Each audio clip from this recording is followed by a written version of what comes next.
Ayun mga boss. So we are now at our 15,000. Diba? 15,000 kilometers. And nakapag PMS na tayo. So PMS for 15,000. Actually for 10,000 na PMS yun. Nagkaroon ng a bit of confusion kasi nga may nagsabi sa amin when we had our 5,000 kilometer PMS na babalik kami after 10,000 kilometers, which is that would be 15,000 odometer. So nung bumalik kami ng Chevrolet ng 15K, nagtaka yung tech na bago na bakit daw ngayon lang dumating. So sabi ko, galing din yun sa inyo from your technicians when we had our 5,000 kilometer PMS na we will go back after 10,000 kilometers. So inayos naman nila. So okay naman. Mapapaaga lang yung next ko na PMS. It will be 20,000 na. And ang nakakatawa doon, 20,000 daw or 2027. Sabi ko 2027 next year, so I will be using 5,000 kilometers lang from June to December. Parang malabo yun, di ba? Knowing na city driving, Calabarzon to NCR almost every day, di ba? So, pero tingnan natin. The good thing is inayos naman nila. And mabilis yung PMS sa Chevrolet Alabang. Pinasok ko ng 2 PM, nilabas na nila ng di pa magfa 5. Unlike nung ibang experience ko sa ibang PMS like Nissan, Toyota.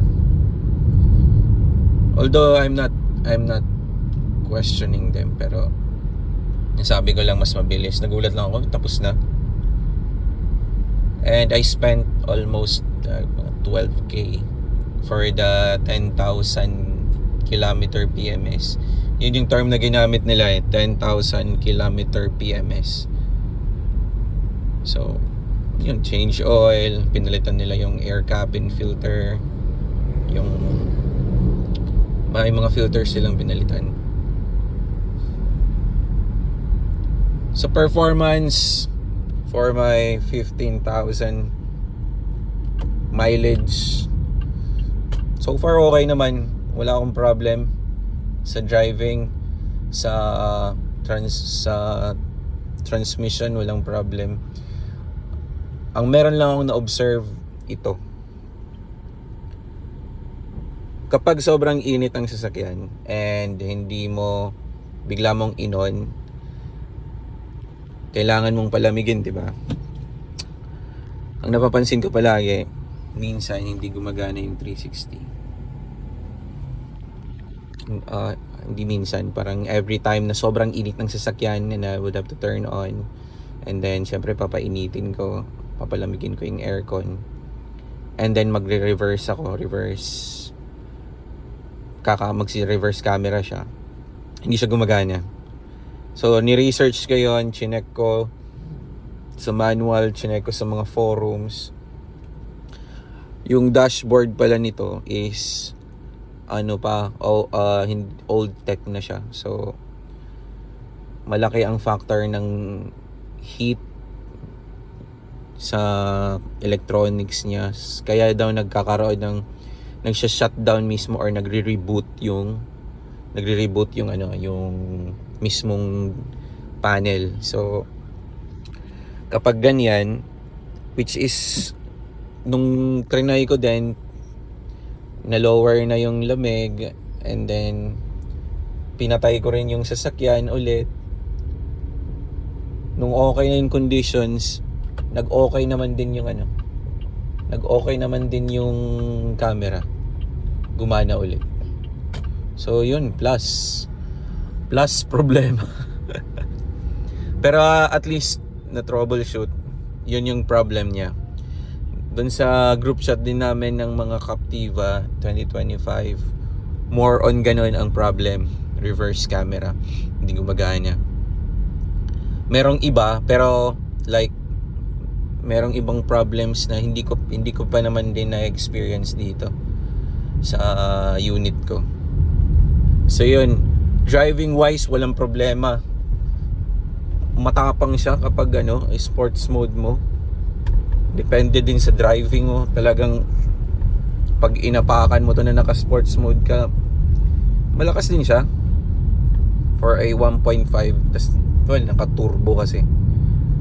Talagang ibibigay niya sa'yo yung apak mo. Ang problem lang, malakas na siya sa gas kapag ganun, kapag naka sports. Ano pa ba? Electronic, ito yung problem ko sa electronic. And what else? Braking okay naman. TPMS niya, tire pressure monitoring system niya, sobrang big plus kasi medyo ok ako sa tires kasi ilang beses na akong napaplatan and ayokong maka-experience ulit ng napaplatan ako. So every now and then check ko yung tire pressure. Ano pa ba? Sa pindutan siguro may comment ako sa pindutan ng lock unlock sa labas. Parang hindi siya, alam mo yun, hindi siya yung unlike nung iba na iba yung feel kapag pinipindot mo.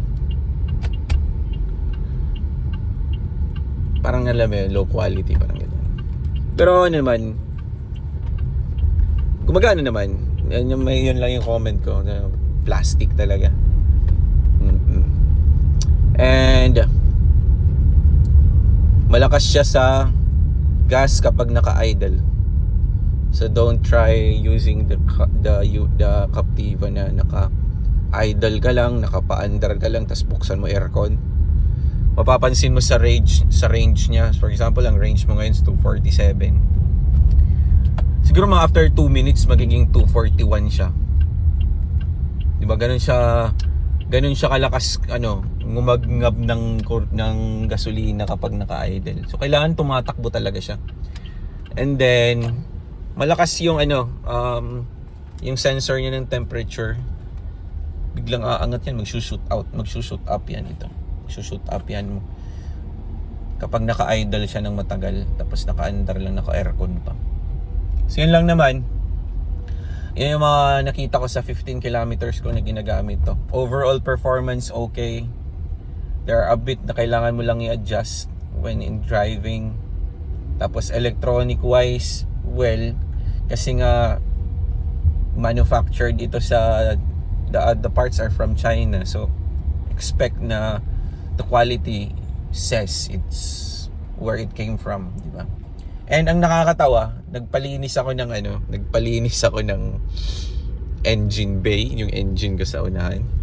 And napansin ko, di ba may nakalagay na turbo, nakasulat turbo. May nakatatak doon na MG sa taas. Sabi ko talaga naman. Talagang galak na galak ako nung dati. Sabi ko turbo, wow. Tapos nakita ko, wow, MG. Tapos ini-research ko. Talagang pala to, this is a rebranded unit na from MG, yung engine niya. So nung tiningnan ko sa mga MG engines din, yung MG is a brand, another brand ng mga turbo, same na same. So ibig sabihin yung engine nito hindi talaga siya yung talagang Captiva na Captiva. Talaga siya, parang alam mo yan, inassemble. Anyway, yun lang. Sana makatulong. This is my 15,000 kilometer mileage observations and comments sa ating Chevrolet Captiva 2025. See you sa next vlog. Peace out.